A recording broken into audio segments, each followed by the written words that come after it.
Luke chapter 20. One day, as Jesus was teaching the people in the temple courts and proclaiming the good news, the chief priests and the teachers of the law, together with the elders, came up to him. "Tell us by what authority you are doing these things," they said. "Who gave you this authority?" He replied, "I will also ask you a question. Tell me, John's baptism, was it from heaven or of human origin?" They discussed it amongst themselves and said, "If we say, from heaven, he will ask, 'Why didn't you believe him?' But if we say, 'of human origin,' all the people will stone us, because they are persuaded that John was a prophet." So they answered, "We don't know where it was from." Jesus said, "Neither will I tell you by what authority I am doing these things." He went on to tell the people this parable. A man planted a vineyard, rented it to some farmers, and went away for a long time. At harvest time, he sent a servant to the tenants so that they would give him some of the fruit of the vineyard.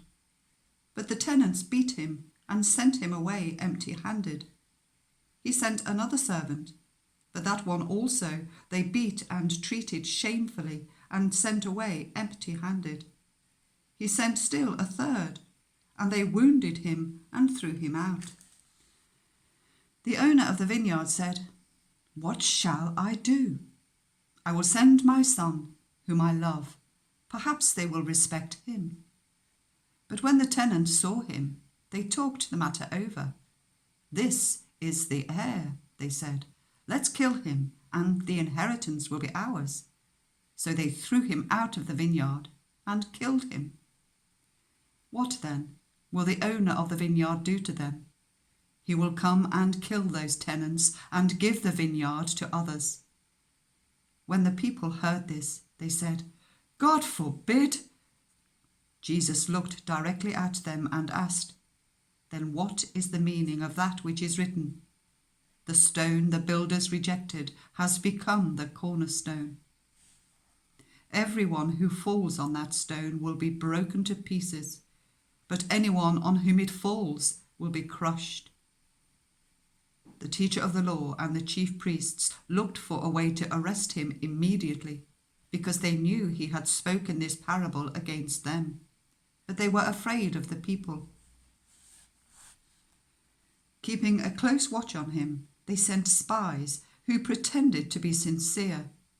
They hoped to catch Jesus in something he said, so that they might hand him over to the power and authority of the governor. So the spies questioned him. "Teacher, we know that you speak and teach what is right, and that you do not show partiality, but teach the way of God in accordance with the truth. Is it right for us to pay taxes to Caesar or not?" He saw through their duplicity and said to them, "Show me a denarius. Whose image and inscription are on it?" "Caesar's," they replied. He said to them, "Then give back to Caesar what is Caesar's, and to God what is God's." They were unable to trap him in what he had said there in public, and astonished by his answer, they became silent. Some of the Sadducees, who say there is no resurrection, came to Jesus with a question. "Teacher," they said, "Moses wrote for us that if a man's brother dies and leaves a wife but no children, the man must marry the widow and raise up offspring for his brother. Now there were 7 brothers. The first one married a woman and died childless. The second and then the third married her, and in the same way the 7 died, leaving no children. Finally, the woman died too. Now then, at the resurrection, whose wife will she be, since the 7 were married to her?" Jesus replied, "The people of this age marry and are given in marriage, but those who are considered worthy of taking part in the age to come and in the resurrection from the dead will neither marry nor be given in marriage, and they can no longer die, for they are like the angels. They are God's children, since they are children of the resurrection. But in the account of the burning bush, even Moses showed that the dead rise, for he calls the Lord the God of Abraham, and the God of Isaac, and the God of Jacob. He is not the God of the dead, but of the living, for to him all are alive. Some of the teachers of the law responded, "Well said, teacher," and no one dared to ask him any more questions. Then Jesus said to them, "Why is it said that the Messiah is the son of David? David himself declares in the book of Psalms, 'The Lord said to my Lord, sit at my right hand until I make your enemies a footstool for your feet.'